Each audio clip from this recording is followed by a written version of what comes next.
Hello friends, welcome back to my channel.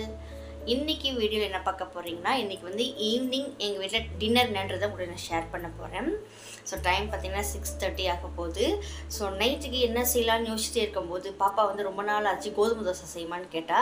So but நான் பையனுக்கு கோதுமை தோசை பிடிக்காது. சோ இருந்தாலும் இன்னைக்கு ஒரு நாள் அட்ஜஸ்ட் பண்ணி சாப்பிட்றமான்னு சொல்லிட்டேன். சோ கோதுமை தோசை பண்ணிட்டு அதுக்கு சூப்பரான வெங்காய சட்னி பண்ண போறேன். அந்த வெங்காய சட்னி நான் எப்படி செய்யறேன், என்னோட ஸ்டைல் எப்படி பண்றதை நான் உங்களுக்கு ஷேர் பண்ண போறேன். வாங்க இப்போ வீடியோக்குள்ள போலாம். இப்போ பார்த்தீங்கன்னா வெங்காய சட்னி செய்யறதுக்கு அதாவது என்னோட ஸ்டைல் எப்படி செய்வேன்னு பார்த்தீங்கன்னா ஃபஸ்ட்டு வெங்காய சட்னிக்கு மெயின் வந்து வெங்காயம் தான். ஸோ நல்ல பெரிய சைஸ் வெங்காயமாக எடுத்து ஒரு 3 பெரிய வெங்காயத்தை நல்லா கட் பண்ணி எடுத்து வச்சுருக்கேன். 3 காஞ்ச மிளகாய் நம்ம காரத்துக்கு ஏற்ற மாதிரி போட்டுக்கலாம். ஸோ 3 காஞ்ச மிளகாய், ஒரு 2 ஸ்பூன் அளவுக்கு கடலைப்பருப்பு, 1 ஸ்பூன் அளவுக்கு உளுந்து, அப்புறம் ஒரு நல்ல ஒரு பெரிய நெல்லிக்காய் சைஸு புளி, ஒரு சும்மா 4 கருவேப்பிலை, ஒரே ஒரு தக்காளி, ஒரு அரை ஸ்பூன் சீரகம், அவ்வளோதாங்க. ஃபஸ்ட்டு வந்து நம்ம வந்து இந்த கடலைப்பருப்பு, இந்த உளுந்து, காஞ்ச மிளகாய், சீரகம் இது எல்லாம் வந்து நல்லா ஒரு ட்ரையாக அதாவது ஒரு ப்ரௌன் கலர் வர வரைக்கும் வறுத்து எடுத்துக்கணும் எண்ணெயில் போட்டு. அதுக்கப்புறமா வெங்காயம் போடணும், லாஸ்ட்டாக தக்காளி போட்டு எல்லாத்தையும் ஒன்றா வதக்கி அப்புறம் அரைச்சிடணும், வேறு ஒன்றும் இல்லை. அப்புறம் பார்த்திங்கன்னா கோதுமை தோசைக்கு நான் வந்து கோதுமை மாவு எடுத்திருக்கேன். நல்லா ஒரு 3 கிண்ணம் கோதுமை மாவு எடுத்திருக்கேன். ஸோ இது கூட வந்து கொஞ்சமாக சால்ட்டு, கொஞ்சமாக சோடா போட்டுக்கலாம். போடுறவங்க போடலாம், அப்படி இல்லைன்னு விட்டுடலாம். பட் சோடா போட்டால் கொஞ்சம் நல்லாயிருக்கும் நமக்கு. ஸோ கொஞ்சமாக ஒரு அரை ஸ்பூன் அளவுக்கு சோடா போட்டுக்குவேன். அப்புறம் தண்ணி ஊற்றி நல்லா கரைச்சிட்டு இதை வந்து ஒரு அரை மணி நேரத்துக்கு அப்படியே வச்சிடணும். கூட வந்து நம்ம வந்து ரவை யூஸ் பண்ணால் இன்னும் ரொம்ப நல்லா வரும். அப்படி இல்லைனா அரிசி மாவு யூஸ் பண்ணால் இன்னமும் சூப்பராக டேஸ்ட்டாக இருக்கும். ஸோ நான் வெறும் இன்றைக்கி கோதுமை மாவு மட்டும் வச்சு கோதுமை தோசை பண்ணிவிட்டு வெங்காய சட்னி அரைக்க போகிறேன். சூப்பராக இருக்கும். வெங்காய சட்னி சொல்லலாம், இதை கார சட்னி சொல்லலாம், வேறு லெவல் டேஸ்ட்டாக இருக்கும். ஸோ இன்றைக்கி இதை தான் உங்களுக்கு நான் ஷேர் பண்ண போகிறேன். ஃபஸ்ட்டு இப்போ வந்து இதெல்லாம் நல்லா ட்ரையாக ஒரு எண்ணெய் ஊற்றி கொஞ்சம் ஃப்ரை பண்ணி எடுத்துக்கலாம். பாப்பாவும் நானும் ஹெல்ப் பண்ணுறேம்மா நைட்டுக்கு இன்றைக்கி டிஃபனுக்கு எப்படின்னு எனக்கு சொல்லிக் கொடுமான்னு சொன்னால். ஸோ அவளையும் கூப்பிட்டு கூட நிற்க வச்சுட்டு ஸோ அது கோதுமை தோசை போடுறதுக்கு சொல்லி கொடுத்துருக்குறேன். ஸோ அவளுக்கு ரொம்ப ஆசகமாக நான் இதை செய்கிறேன் நான் அதை செய்கிறேன்னு சொல்லுவேன். ஸோ வேணாமன்னு ஒரு நேரம் ஆகட்டும், 2 இயர்ஸ் ஆகட்டும்னு நான் தான் சரி தட்டி கழிச்சிட்டே வரேன். ஸோ பொட்டை பிள்ளைங்க வீட்டில் வந்து சமைக்கிறதோ சரி, வீட்டு பிள்ளைங்களும் சரி, நம்ம கொஞ்சம் கொஞ்சம் சொல்லிக் கொடுக்கலாம், தப்பே இல்லை. படிப்பு கூட நம்ம இதையும் கொஞ்சம் கொஞ்சம் சொல்லிக் கொடுக்கணும். இப்போ பார்த்திங்கன்னா நான் கோதுமை தோசைக்கு வந்து நான் எதுவுமே நான் சேர்க்க மாட்டேன். வெறும் கோதுமை கொஞ்சம் சால்ட்டு, தேவைப்பட்டால் கொஞ்சம் சோடா சேர்த்துக்குவேன். சேர்த்துட்டு நல்லா கலக்கி ஒரு மணி நேரத்துக்கு ஒரு ஓரமாக வச்சிடலாம். இது கூட வந்து ரவையை சேர்த்தா ரொம்ப மொறுமொறுன்னு வரும். பட் பசங்களுக்கு ரவை போட்டு சுட்டா பிடிக்காது. வெறும் கோதுமை தோசை சுட்டு கொடுத்தீங்கன்னா ரொம்ப டேஸ்ட்டாக இருக்கும். அதுவும் நல்லா எண்ணெய் ஊற்றி நல்லா மொறுமொறுன்னு சுட்டு கொடுத்திங்கன்னா விரும்பி சாப்பிடுவாங்க. ஸோ நல்லா மாவெல்லாம் நல்லா ஒரு அந்த கெட்டி இல்லாமல் நல்லா கரைச்சி ஒரு ஓரமாக வச்சுட்டேன். அதுக்கப்புறம் பார்த்திங்கன்னா இந்த கார சட்னிக்கு தேவையான மசாலா நம்ம பேஸ்ட் பண்ணுறதுக்காக நல்லா ஃப்ரை பண்ணி எடுக்கணும். அதுக்கு முன்னாடி வந்து நாளைக்கு தேவையான வெஜிடபிள்ஸ்லாம் இன்றைக்கி கட் பண்ணி நான் ஃப்ரிட்ஜில் போட்டுக்குவேன். எப்போயுமே இந்த மாதிரி பண்ணிப்பேன். ஏன்னா காலையில் எழுந்திரிச்சு கடகடன்னு கட் பண்ணி செய்யறதுக்கு ரொம்ப டைம் ஆகிடுது. ஸோ நாளைக்கு வந்து வெஜிடபிள் குருமா பண்ணலான்ட்டு தான் ஸோ வெஜிடபிள் எடுத்து ஃப்ரிட்ஜிலேருந்து வெளியே வச்சுருக்கேன். ஸோ அதை கட் பண்ணிவிட்டு நம்ம நைட் டிஃபன் வெளியே செய்யலான்ட்டு ஒரு ஓரமாக எடுத்து வச்சுருக்கேன். வெஜிடபிள் குருமாவுக்கு வந்து பீன்ஸ், கேரட், கிழங்கு, பட்டாணி இது எல்லாமே சேர்ந்து போட்டு வெஜிடபிள் குருமா செய்வேன். பசங்களுக்கு வந்து வெஜிடபிள் தனித்தனியாக பொரியல் பண்ணி கொடுக்குறத விட இந்த மாதிரி நம்ம வெஜிடபிள் குருமா பண்ணி கொடுத்தீங்கன்னா பசங்க சாப்பிட்றாங்க. மெயினாக பாப்பாலாம் நல்லா சாப்பிட்ருவா. ஸோ அதனால் வெஜிடபிள் குருமா பண்ணுறதுக்கு எடுத்து ரெடி பண்ணி வச்சுட்டேன். நாளைக்கு செய்கிறதுக்கு எனக்கு கட் பண்ணுறதுக்காக எடுத்து வெளியே வச்சுருக்கேன்.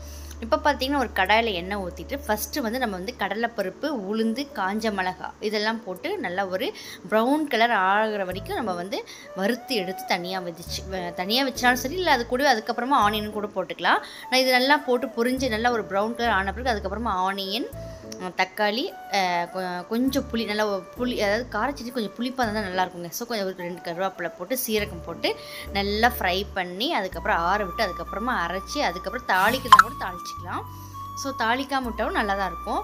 ஏன்னா எப்பவுமே நம்ம ஃப்ரை பண்ணுறதுனால தாளிக்கணும்னு அவசியம் இல்லை. ஸோ இது ரொம்ப பிடிக்கும், பசங்களுக்கு ரொம்ப பிடிக்கும். கார சட்னின்றத விட வந்து வெங்காய சட்னின்னு சொல்லுவாங்க இதை. நான் வெங்காய சட்னின்னு சொல்லுவேன். ஏன்னா நம்ம வெங்காயம் அதிகமாக போடுறது வெங்காய சட்னி.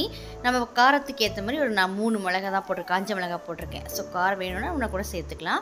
ஒன்றும் இல்லைங்க, கடலைப்பருப்பு, உளுந்து, சீரகம், கொஞ்சம் கருவேப்பிலை, ஒரு துண்டு புளி, வெங்காயம் அதிகமாக ஒரு 4 வெங்காயம் பெரிய வெங்காயம் எடுத்துட்டு ஒரே ஒரு தக்காளி போட்டு நல்லா வதக்குன்னு வதக்கிட்டு சூப்பராக நல்லா தக்காளி அந்த பச்சை ஸ்மெல்லாம் போகிறதுக்கு நல்லா வதக்கிட்டு எடுத்து மிக்ஸி ஜாரில் போட்டு அரைச்சி எடுத்துகிட்டு இங்கே கோதுமை தோசைக்கு வச்சு சாப்பிட்டோன்னா சூப்பராக வேறு லெவலில் இருக்குங்க. ட்ரை பண்ணி பாருங்கள். ரொம்ப வீட்டில் வந்து டக்குன்னு செய்யணும் ஒரு சட்னினா இதை செய்யலாம். ரொம்ப எல்லார் வீட்லையும் ஆஸ் யூஷுவல் தக்காளி, வெங்காயம், காஞ்ச மிளகாய் இதெல்லாம் எப்போவுமே இருக்கிற ஒரு பொருள் தான் கடலைப்பருப்பு. ஸோ அதனால் இதை வந்து வீட்டில் எல்லோரும் இருக்கிற பொருள் இது தான். ஸோ இதை வச்சு நம்ம சூப்பராக சட்னி பண்ணிடலாம். பார்த்திங்கன்னா பால் வந்துச்சு, பால் பக்கத்தில் வந்து சூடாகிட்டு இருக்குது. அப்புறம் பார்த்திங்கன்னா மதியானம் வச்ச சாம்பார் கொஞ்சம் இருக்குது. ஸோ அதையும் அப்படியே வச்சுட்டு கூடவே கோதுமை தோசை போட்டுக்கலான்னு ஸோ கையோடு இந்த காய்கறியும் கட் பண்ணி எடுத்து ஃப்ரிட்ஜில் போட்டுக்கிட்டு நல்லா இருக்கும்னு காய்கறி கட் பண்ண ஆரம்பிச்சிட்டேன். பட்டாணி வந்து காஞ்ச பட்டாணி போடல, நான் பச்சை பட்டாணி க்ரீன் பீஸ் கிடச்சி உழவசந்தை போய் வாங்கிட்டு வந்திருந்தேன். ஸோ அந்த பட்டாணி கூட ஆக்சுவலாக நான் வந்து இது வெஜிடபிள் குருமாக்கு பதிலாக வெஜ் புலாவ் மாதிரி பண்ணிவிட்டு காலிஃப்ளவர் சில்லி பண்ணலாம் தான் வைக்கலாம்னு நினச்சேன். பட் பசங்களுக்கு வந்து காலிஃப்ளவர் சில்லி நேற்று பண்ணி கொடுத்துட்டேன். ஸோ அதனால் எனக்கு வெஜ் குருமா பண்ணிட்டு நாளைக்கு எக்கு மாதிரி பண்ணிடலாம் அப்படின்னு தான் ரெடி பண்ணிட்டு இருக்கிறேன்.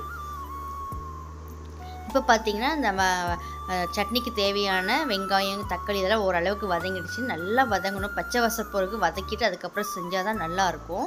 ஸோ நல்லா வதங்கட்டும், இன்னும் கூட நல்லா வதங்கணும்.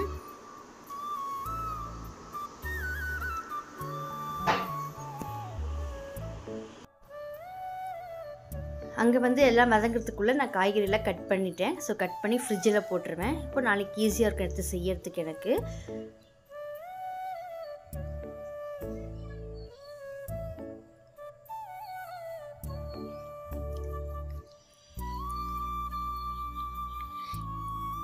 இப்போ சட்னிக்கு நல்லா வதங்கிடுச்சு. ஸோ இப்போ எடுத்து நான் மிக்ஸி ஜாரில் போட்டு நல்லா பேஸ்ட் மாதிரி பண்ணிவிட்டு அதுக்கப்புறமா அதே கடாயில் கொஞ்சமாக எண்ணெய் ஊற்றி சீரகம் கொஞ்சம் கடுகு போட்டு தாளித்து இந்த சட்னியை ஊற்றிட்டோன்னா சூப்பரான வெங்காய சட்னி ரெடி ஆகிடும். வேறு லெவல் டேஸ்ட்டாக இருக்குங்க.